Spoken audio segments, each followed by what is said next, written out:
Olá pessoal, que bom te ver por aqui. Você tem me acompanhado nas redes sociais tem algum tempo e sabe que falamos aqui de proteção patrimonial da família, de herança, de inventário, de sociedades e diversos temas ligados ao cotidiano da família brasileira e à perpetuação do patrimônio do empresário e da pessoa física aos seus herdeiros. Se você gosta do tema e de todas as informações que eu tenho lhe passado aqui ao longo desse ano, considere se inscrever nos meus canais, me acompanhar nas redes sociais. Isso me fortalece e me permite continuar te prestando informações de credibilidade e de forma gratuita. A sua participação é o meu combustível. Eu sou Fábio Fernandes Leonardo, sou advogado há 20 anos, sou fundador da Campos e Fernandes Sociedade de Advogados e o meu mergulho dessa vez será sobre regimes de bens no casamento. Hoje é dia 27 de abril de 2022 e nós falaremos exatamente sobre esse tema. Antes, gostaria de dizer que os meus vídeos aqui não são dirigidos para você que pensa em prestar um concurso público ou que pretende se aprofundar tecnicamente na matéria, mas sim para um público em geral, que não tem afinidade com termos jurídicos. Então eu não vou falar aqui nada de juridiquês. Por isso o gancho desse vídeo foi regimes de casamento, e não regimes de bens que está lá no Código Civil, pois o meu público está habituado aqui, no meu escritório, no cotidiano, a falar de regimes de bens como regimes de casamento. Mas o termo técnico previsto lá no Código Civil é regime de bens entre cônjuges. Só para deixar bem claro que às vezes eu tenho respondido algumas pessoas de forma particular. Antes do tema, preciso deixar alguns pequenos conceitos para que a gente possa prosseguir e você tenha facilidade no decorrer desses minutos que nós vamos conversar. Quando falamos em regimes de bens aí no seu casamento, ele não se aplica propriamente ao casamento apenas, mas sim à união estável, às uniões homoafetivas, pois tanto a união estável quanto a união homoafetiva foi reconhecida pelo nosso judiciário como um casamento em todos os efeitos. Produz exatamente os mesmos efeitos do casamento civil lá no Código Civil.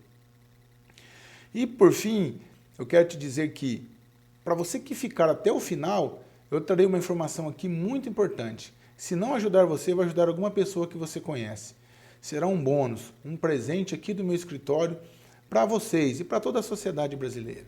No final do vídeo eu vou contar e você poderá compartilhar isso com aquelas pessoas que você acha que necessita desse tipo de trabalho. Tá bom?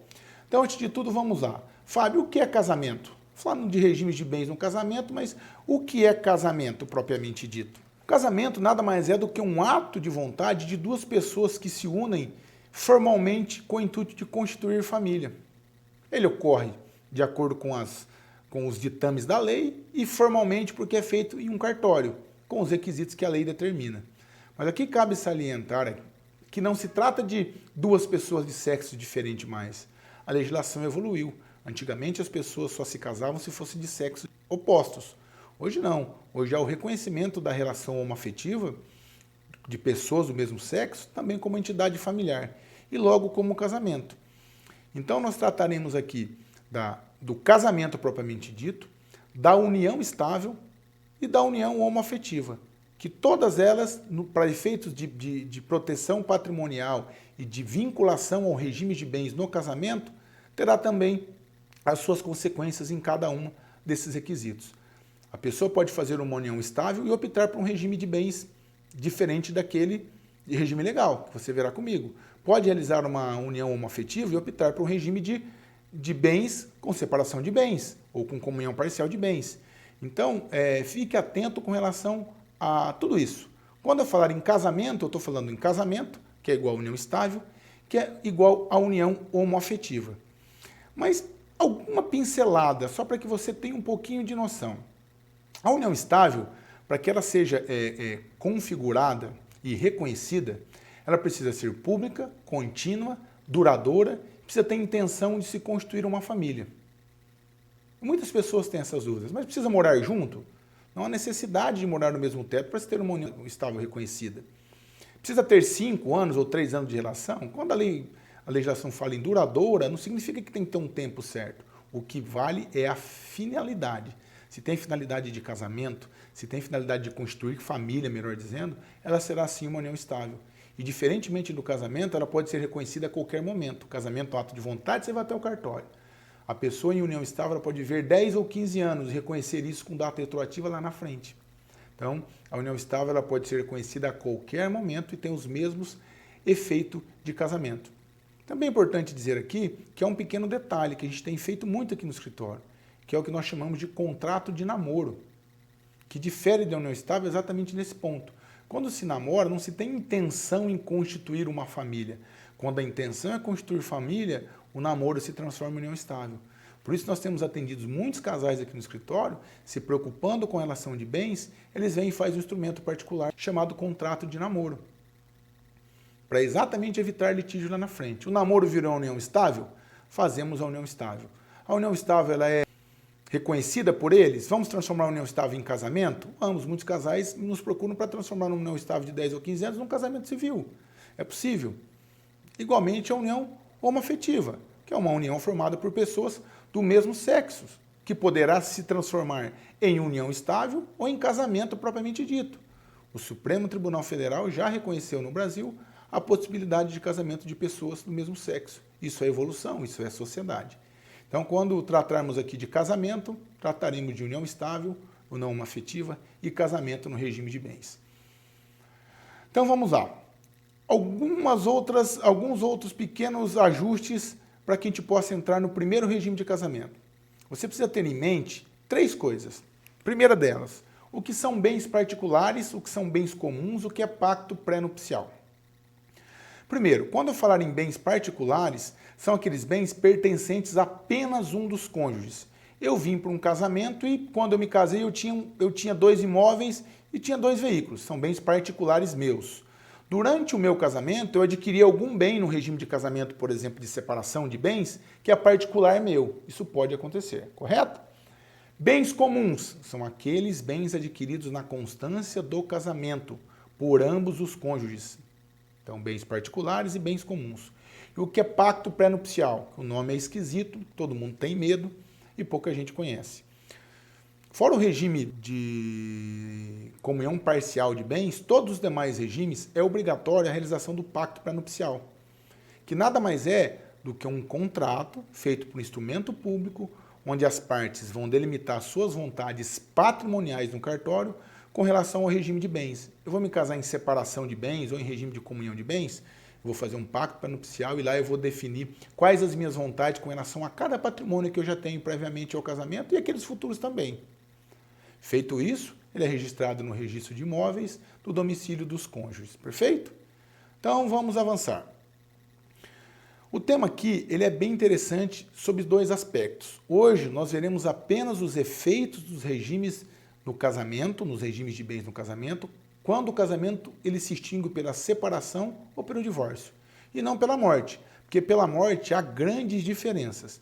Então, eu me casei, eu tenho uma união estável reconhecida ou não, eu tenho uma união homoafetiva reconhecida ou não, que é por instrumento particular ou público, e eu me divorciei ou me separei. No regime de bens que eu casei, o que eu tenho direito? Ou eu vou fazer uma união homoafetiva, eu vou me casar, o que eu preciso saber para me casar e escolher qual regime de bem melhor me atende? Na dissolução do casamento, pelo divórcio e pela separação. Pela morte, será objeto de um outro vídeo que nós trataremos na sequência, na próxima imersão. Então vamos lá. O primeiro regime, o mais conhecido de todos eles, que é o regime legal, é o regime da comunhão parcial de bens. Todo mundo que vai se casar hoje e que não opta por um regime, obrigatoriamente o regime será o regime de comunhão parcial de bens, que é o chamado regime legal. Até 1977, o regime legal era o de comunhão total de bens. Isso mudou e hoje o regime é o de comunhão parcial. Mas o que é esse regime? Vou me casar, então vou fazer a opção em escolher um regime. Então, o meu regime será o de comunhão parcial de bens, que é o regime legal. Mas o que é isso, Fábio? Esse regime define que todos os bens adquiridos na constância do casamento de forma onerosa e não gratuita será partilhado entre os cônjuges, metade para cada um. Me casei, comprei um imóvel, 50% é do meu cônjuge ou da minha cônjuge, quando eu vier a me separar judicialmente ou me divorciar. tudo aquilo adquirido de forma onerosa, metade é de cada um. E os bens que eu adquiri antes do casamento não se comunicam no divórcio ou na separação. Eu me casei, tinham 2 imóveis. Eu me separei, quando eu me separei, na data da separação de fato, eu tinha 4 imóveis. 2 imóveis não serão objeto de separação, de comunhão, de comunicação no casamento, e os 2 imóveis que eu adquiri na constância do casamento serão objeto de meação, 50% para cada um. Mas, Fábio, eu me casei no regime de comunhão parcial e esses outros 2 imóveis eu comprei com dinheiro próprio, do meu trabalho que eu vinha guardando numa poupança. O meu marido tem direito? Tem direito. Todos os bens adquiridos de forma onerosa, compra e venda, e não gratuito, se comunica no regime de comunhão parcial de bens. Mesmo aquele adquirido com esforço comum de apenas um dos cônjuges. Eu vou dar alguns exemplos que você vai se situar e vai entender melhor. Me casei. Passaram-se 20 dias, eu ganhei um prêmio na loteria e fiquei milionário. Meu cônjuge tem direito a 50% se eu vier a me separar no dia seguinte? A resposta é sim. Bens adquiridos de forma onerosa e prêmios, qualquer bem adquirido na constância do casamento no regime de comunhão parcial, na separação, 50% para cada um. Fábio, quando eu me casei, eu tinha um dinheiro aplicado. E esse dinheiro me rende juros, que eu aporto esses juros numa outra conta. E agora? O dinheiro você tinha antes do casamento, mas os juros, os frutos desse dinheiro serão partilhados, exceto a correção monetária, que é a própria compensação do próprio dinheiro. Mas os juros oriundos dessa evolução patrimonial, na dissolução do casamento, metade para cada um. Quando eu me casei, eu tinha 4 imóveis. Me casei no regime de comunhão parcial. Esses imóveis são locados. Eu guardo a locação numa poupança. Me separei. O que eu faço com o dinheiro da locação? Metade para cada um dos cônjuges. O imóvel não será partilhado, mas o fruto dos rendimentos desse imóvel ao longo desses anos que foram guardados numa aplicação financeira serão partilhados. Igualmente, se você usou os frutos desse aluguel para comprar um outro imóvel na constância do casamento, 50% para cada um. Correto? Uma pergunta que sempre cai aqui no escritório. Quando eu me casei, o meu imóvel valia 1 milhão. Me casei e já tinha um imóvel. Hoje ele vale 2. Eu tenho que dividir com o meu cônjuge a valorização desse imóvel? E nesse caso a resposta é não. Esse imóvel se valorizou como o dinheiro se valorizou com relação à correção monetária e não aos juros. A valorização do imóvel não se comunica no regime de separação de bens em nenhum dos regimes. Na dissolução do casamento pelo divórcio ou pela separação. Mas quando eu me casei, eu tinha 2 imóveis, a gente foi residir em um, eu e a minha esposa, e lá nós construímos uma edícula, nós fizemos uma outra casa, uma reforma, todas as benfeitorias que eu realizei nesse imóvel ao longo desses anos. Como ficam? As benfeitorias e todas as ascensões que foram feitas no imóvel é comunicável, ou seja, 50% na dissolução do casamento para cada um. O imóvel valia 1 milhão, hoje vale 2, mas ele vale 2 não foi porque ele se valorizou, ele vale 2 porque vocês em conjunto construíram nele alguma benfeitoria. Ou o próprio marido construiu uma benfeitoria com dinheiro próprio. Mesmo assim, essa benfeitoria é partilhada porque há a presunção do esforço comum. Correto? Fábio, mas então o que não se comunica nesse regime? Por exemplo, a herança. Você viu comigo aqui que tudo que for gratuito não se comunica. Recebi uma herança do meu pai. Uma fazenda. Me separei 5 anos depois. O meu marido tem direito de 50% da fazenda? Não, porque herança é incomunicável. Recebi uma doação de dinheiro do meu pai, R$1 milhão. Meu pai doou em dinheiro. Para mim, sou casado, me separei. Esse 1 milhão está lá rendendo correção monetária. Eu tenho que partilhar esse dinheiro? Não tem, porque foi uma doação e a doação nesse regime é incomunicável. Bens subrogados. Recebi 1 milhão dessa doação do meu pai, guardei o dinheiro por 5 anos, desse dinheiro comprei um imóvel, ato oneroso. Mas esse imóvel é o que a gente chamou de subrogado. Você comprou o imóvel usando o dinheiro que você recebeu em doação. Essa subrogação também não se comunica. Mas para que tudo isso aconteça, você tem que estar revestido de contratos, de orientação profissional para que isso lá na frente não te traga problema na dissolução do seu casamento. Perfeito? Então, nós estamos falando de dissolução por divórcio e por separação, no regime de comunhão parcial de bens. Tudo que foi adquirido na constância do casamento se comunica. Vamos às questões mais polêmicas, que as pessoas têm mais dúvidas. Salário se comunica? Eu tenho que dividir o meu salário se eu me separar judicialmente?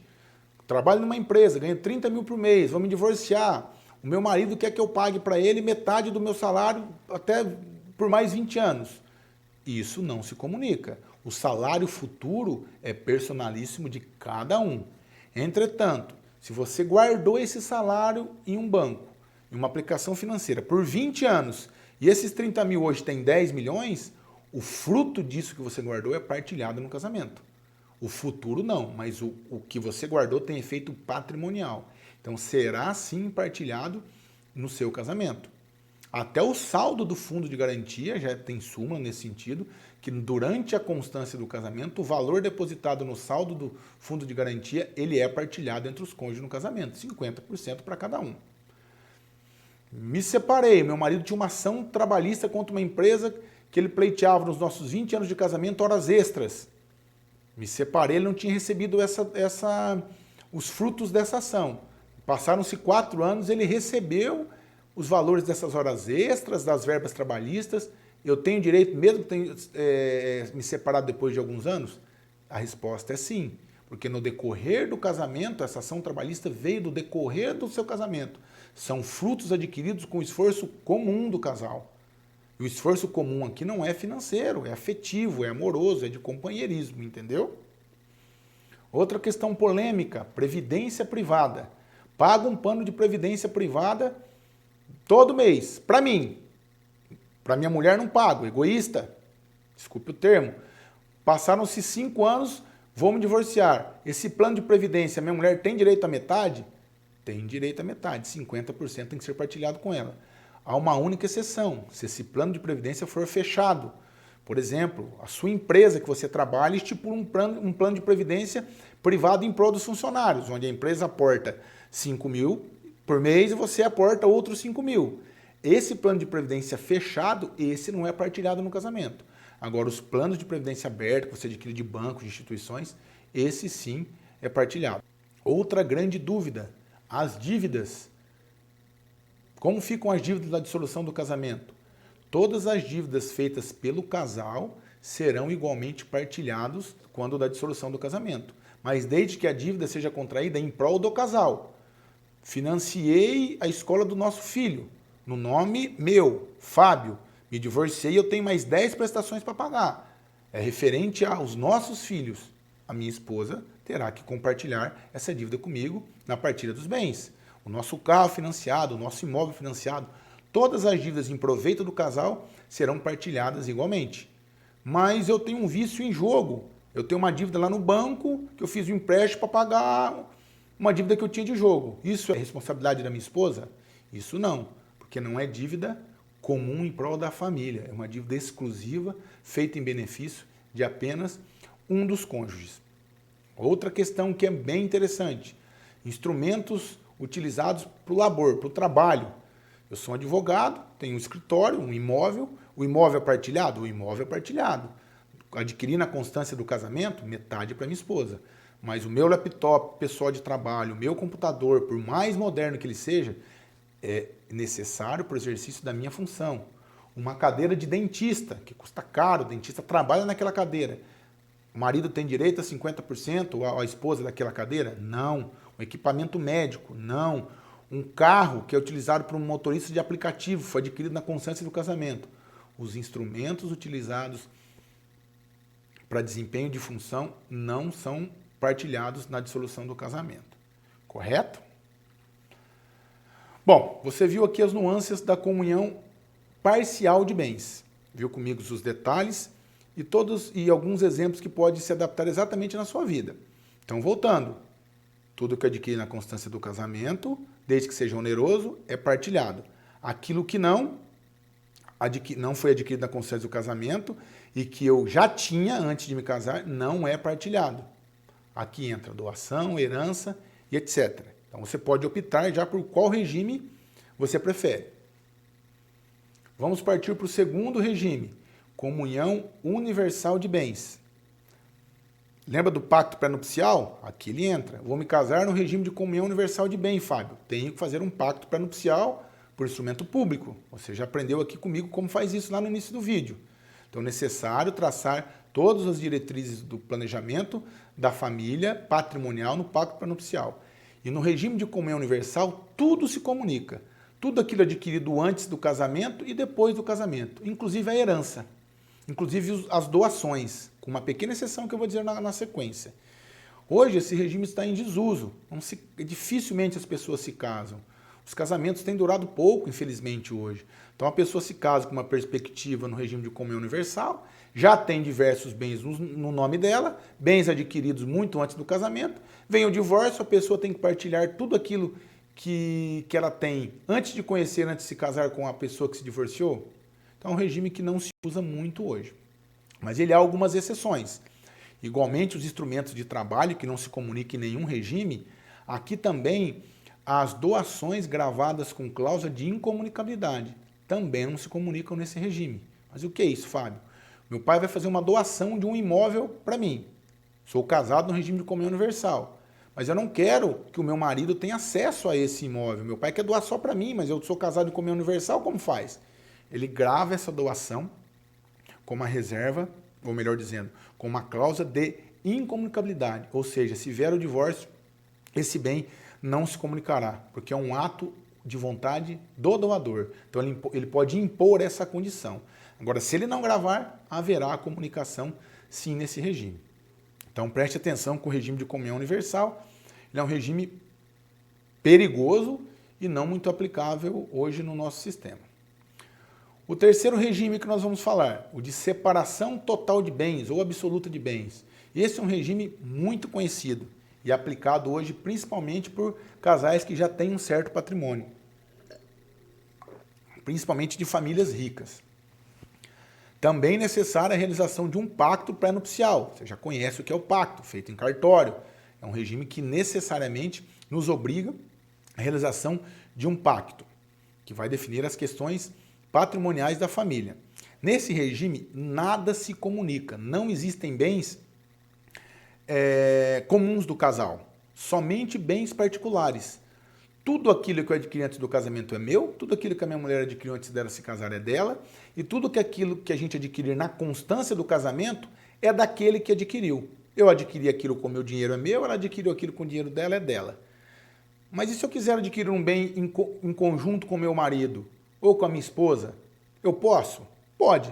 Você vai estipular um condomínio, uma sociedade, e na hora de adquirir esse bem ou esse imóvel, você vai consignar lá que é adquirido, embora o regime seja de separação total de bens, esse imóvel foi adquirido em condomínio, em sociedade, 70% de um e 30% de outro. E assim vice-versa. É um regime comum, realizado hoje por quem já tem muitos bens, para prevenir direitos na dissolução de um casamento. Perfeito? Então vamos partir para o segundo regime de separação de bens, que existe no Brasil dois. O separação absoluta ou convencional de bens, que é o que você acabou de ver comigo, e o separação obrigatória de bens, que obrigatoriamente certas pessoas, que a lei entende como vulneráveis, são obrigadas a se casarem nesse regime. A lei impõe essa condição, não há possibilidade de fazer diferente. Nesse caso, sequer precisa de pacto pré-nupcial, porque é uma imposição legal. Tudo aquilo adquirido antes do casamento não se comunica no divórcio ou na separação. O exemplo mais comum são das pessoas com mais de 70 anos. A lei entende que a pessoa mais vulnerável, com maior de 70 anos, se for se casar, muitas vezes pode ser por interesse. Eu não entendo assim, mas infelizmente é o que a lei entende. Por exemplo, uma senhora de 73 anos vai se casar com um rapaz de 40. Eu digo rapaz porque eu também tenho 43, então é um rapaz. Obrigatoriamente, o regime de bens será o de separação obrigatória. Se eles vierem a se separarem depois de 4 ou 5 anos, tudo aquilo que essa senhora adquiriu antes de se casar pertence a ela, não se comunica com esse jovem rapaz que ela se casou. Mas e os adquiridos na constância desses 4 anos? Da data do casamento em regime de separação obrigatória até a separação. Aqui vem uma grande polêmica. O STJ já afirmou o entendimento que os bens adquiridos na constância do regime obrigatório de bens, se comunicam. Tinha um patrimônio de 10 milhões dessa senhora. Quando ela se separou, ela comprou um imóvel onerosamente de 2 milhões. Se separou, o cônjuge que se divorciou terá direito a 50% desse imóvel adquirido na constância do casamento, desde que seja aprovado o esforço comum. E o esforço comum precisa ser financeiro? Essa pessoa contribuiu com dinheiro para comprar o imóvel? Não, não precisa ser financeiro. Ele pode ser afetivo, ele pode ser de carinho, de companheirismo. Então, praticamente sempre haverá esse esforço comum. Então, tudo aquilo que foi adquirido na constância do regime de separação obrigatória de bens, na separação, no divórcio, se comunica. Os bens particulares não, os adquiridos na constância do casamento serão considerados bens comuns, que você já aprendeu aqui comigo. Correto? O último regime que a gente precisa verificar chama-se participação final nos aquestos. Aquestos nada mais é do que os bens adquiridos na constância do casamento. É praticamente uma letra morta na nossa legislação. É um regime que ele é misto, ele mistura a comunhão parcial de bens com a separação de bens. Ele não é quase utilizado no Brasil. Então eu só vou dizer que ele existe para que a gente possa saber aqui que existe esse último regime. Mas eu praticamente nunca vi, nunca trabalhei com ele. Então nós não vamos adentrar nesse tema de participação final dos aquestos. Correto? Bom, você viu comigo aqui quais são os regimes de bens no seu casamento. O que implica, na prática, quando houver a dissolução pelo divórcio ou pela separação. Então, você precisa entender aqui mais alguns requisitos que a lei impõe para que você possa se situar em cada caso. Por exemplo, quando cessa a comunicabilidade desses bens? Na sentença que o juiz deu que me divorciou, que me separou? Por exemplo, eu saí da minha casa, me separei da minha esposa hoje, mas vou fazer o divórcio daqui 5 ou 6 anos. E esses bens que eu adquiri nesses últimos 5, 6 anos, se eu sou casado no regime de comunhão parcial de bens e foram adquiridos de forma onerosa, ela terá direito? Veja, o momento exato para definir a cessação do direito a compartilhamento desses bens é na separação de fato e não no divórcio. O que é separação de fato? Quando o casal não tem mais o intuito de formar família, se separa. A separação coloca termo ao regime e o tempo de bens. Me separei hoje, saí de casa, não quero mais ter convívio familiar com a minha esposa, mas continuo casado, não me divorciei. Se eu me divorciar daqui 5 anos, a comunicação desses bens vai da data do meu casamento até o dia da minha separação de fato.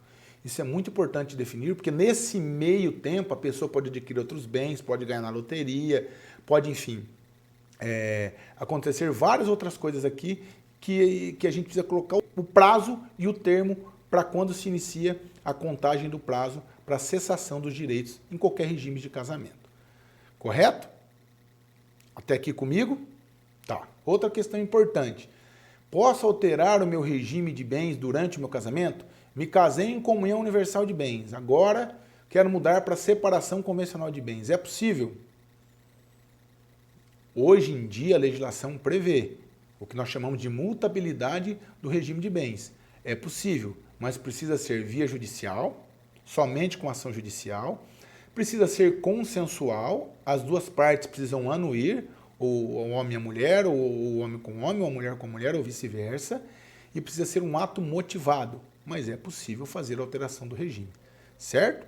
Procure um advogado especialista que ele lhe orientará.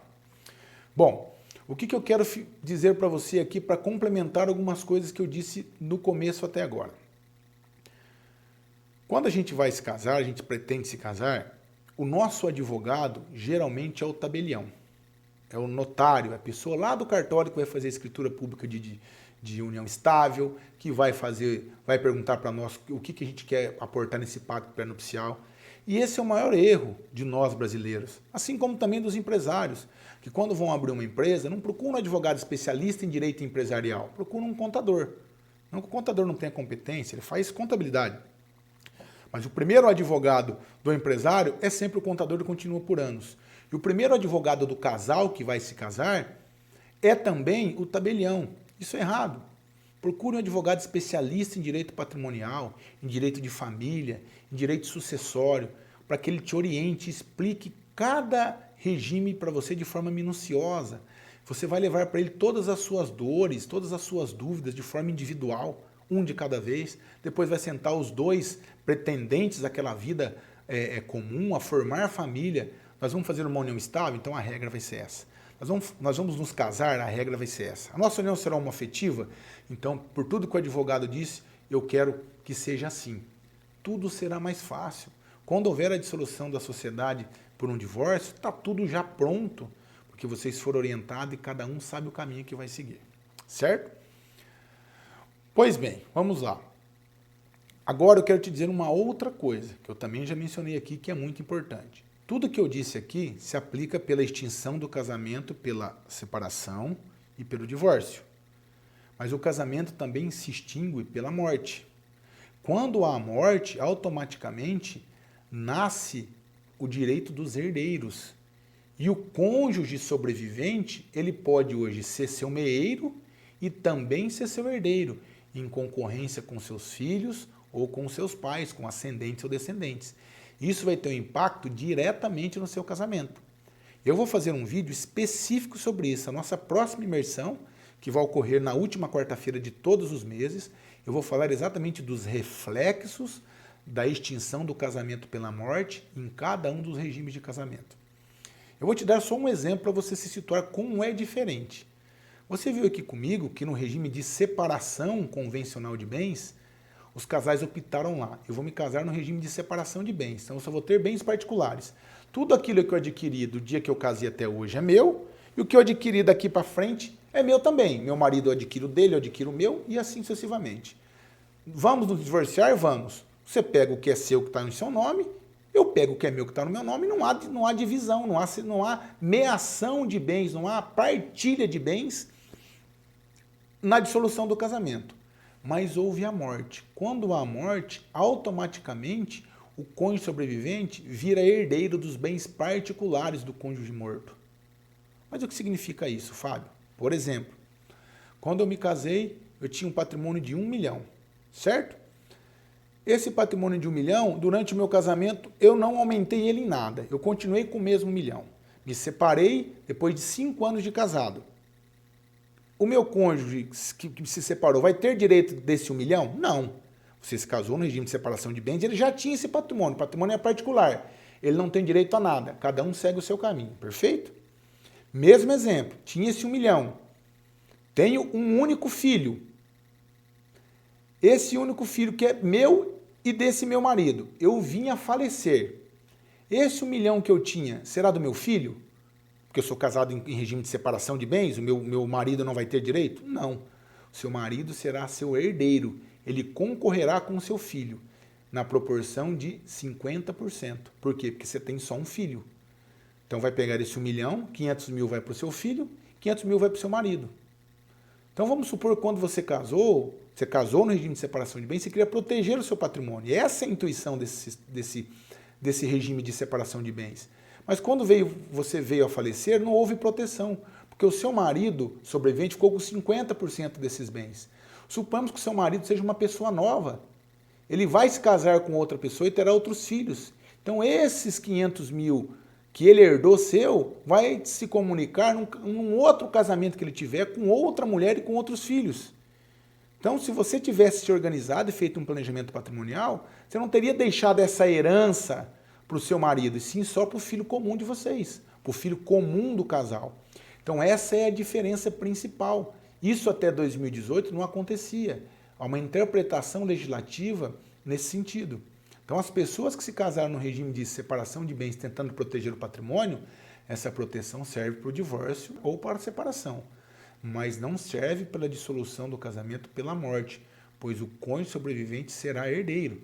E se a gente estiver falando aqui de um patrimônio multimilionário, ele será exatamente partilhado na concorrência. Ah, mas eu não tenho filhos, tenho pais vivos. Será partilhado entre os pais. Eu não tenho filhos e não tenho pais. O cônjuge sobrevivente herda a totalidade do patrimônio. Correto? Então essa era a dica que eu queria te dar. Prometo que na próxima imersão nós falaremos especificamente sobre os reflexos de cada um desses regimes na dissolução pela morte. Perfeito? Bom, como prometido, para você que ficou até o final do vídeo, eu vou te dar uma informação importante e um presente. No mês de abril agora de 2022, a Campos e Fernandes, meu escritório, que hoje eu com meu sócio, com o Jackson, com diversos sócios que eu tenho aqui, fez 16 anos desde a sua fundação. E nós sempre tivemos um compromisso social intrínseco aqui dentro da nossa estrutura. E esse compromisso social hoje vai se transformar em um programa, que eu estou fazendo o lançamento desse programa diretamente nesse vídeo, que é um programa chamado Pro Bono. Você já deve ter visto em alguns filmes americanos essa advocacia pro bono, que um grande escritório de advocacia vai defender lá uma pessoa que foi injustiçada e de forma gratuita acaba tirando a pessoa da prisão, ganhando uma indenização, enfim. Então o que nós fizemos no escritório?